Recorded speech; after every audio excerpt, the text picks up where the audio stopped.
Bungie whip out the "oh, we hear you" PR statement. Call of Duty's file size is even bigger this year, and the new MMO from Ghostcrawler, which could rejuvenate the genre.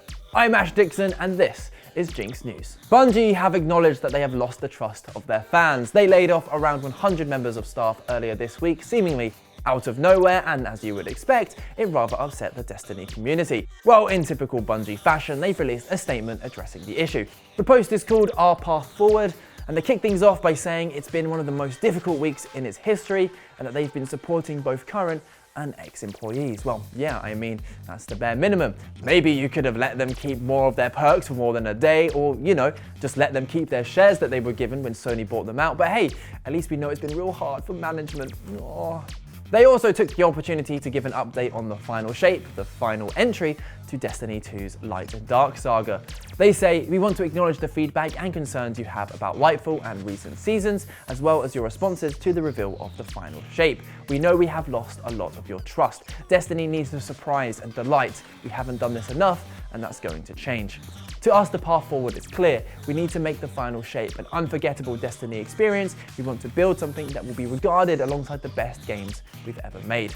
Although there's been no official word of a delay to the final shape, it's been reported that the launch has been moved from next February to June to give staff more time to improve it. But it does seem like a lot of the damage has already been done, with Destiny 2 experiencing poor player retention and revenue running at around 45% below what Bungie projected. Unsurprisingly, people have taken to X to lay into them. Going Postal confirms that Bungie have indeed lost players' trust with this lovely video.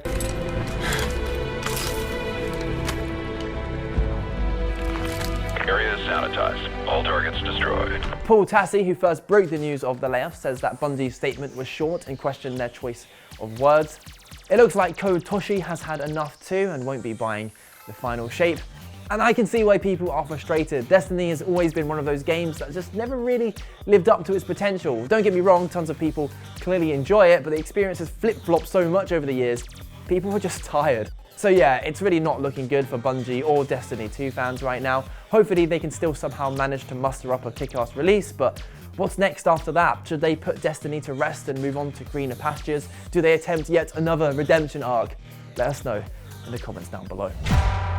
With Microsoft being one of the biggest tech companies in the world, you would imagine working there would include some fantastic benefits. After all, they want to attract and retain the best talent in the industry. Well, that may no longer be the case, because for some strange reason, Microsoft are removing the free Xbox Game Pass Ultimate benefit for most of its 238,000 employees. Instead, the vast majority will be able to purchase a discounted 12-month Xbox Game Pass Ultimate subscription at the company's internal store. Now, I don't know if this is some money-saving tactic, but it was a rather surefire way of annoying their workforce. Many have been vocal about their objections, which prompted Xbox chief Phil Spencer to respond, noting that he wasn't aware of the changes and is looking into the situation. The whole thing just seems mind-bogglingly, that's a word, mind-bogglingly tone deaf. Microsoft is a multi-trillion-dollar company. It's really not like they can't afford this.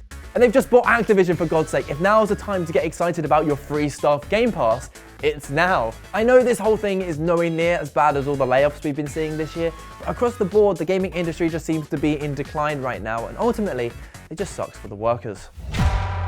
With Modern Warfare 3's early access kicking off, a whole load of people have been rushing to get it installed. Now, we've all come to expect Call of Duty to be a meaty boy, but man, they've really taken things to the next level this year. That's because on PS5 and Xbox Series X and S, it weighs in at over 200 gigabytes, which, depending on what model you have, is a significant portion of your storage. The size is partly due to the inclusion of the Call of Duty HQ app, which aims to let players navigate their Modern Warfare 2, Modern Warfare 3, and Warzone content all in one place.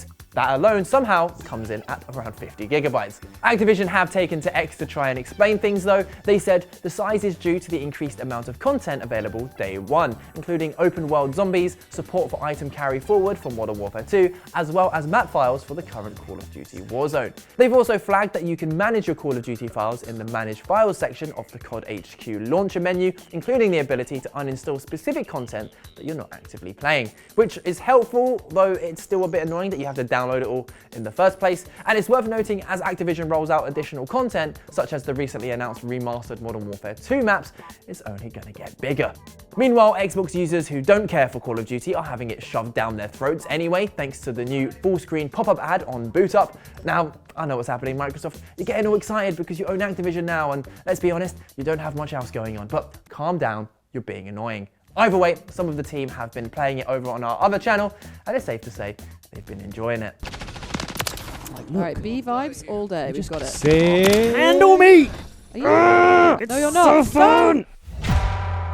If you've ever been a fan of World of Warcraft or League of Legends, then you'll be familiar with the name Ghostcrawler, aka Greg Street. He helped steer the ship during WoW's golden era, you know, the Wrath of the Lich King and Mr. Pandaria, good old days, before moving on to Riot to work on League of Legends and later its unreleased spin-off MMO. Well, he departed Riot in March, and now he's announced that he's heading his own new studio, named Fantastic Pixel Castle.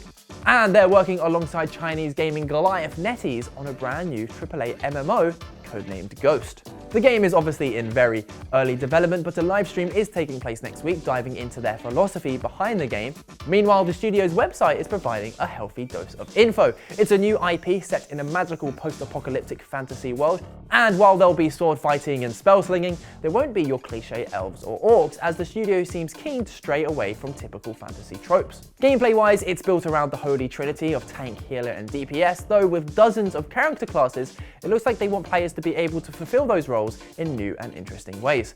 And the game itself is looked to be split between massive traditional public servers called Red Shards and smaller private realms called Blue Shards, with players traversing between the two depending on what type of content they want to play. They also want to cater to the hardcore MMO audience too. The Blue Shards promise to be varied, spicing things up with new game-changing rules, both PvP and PvE included, while raids are also set to be in the game.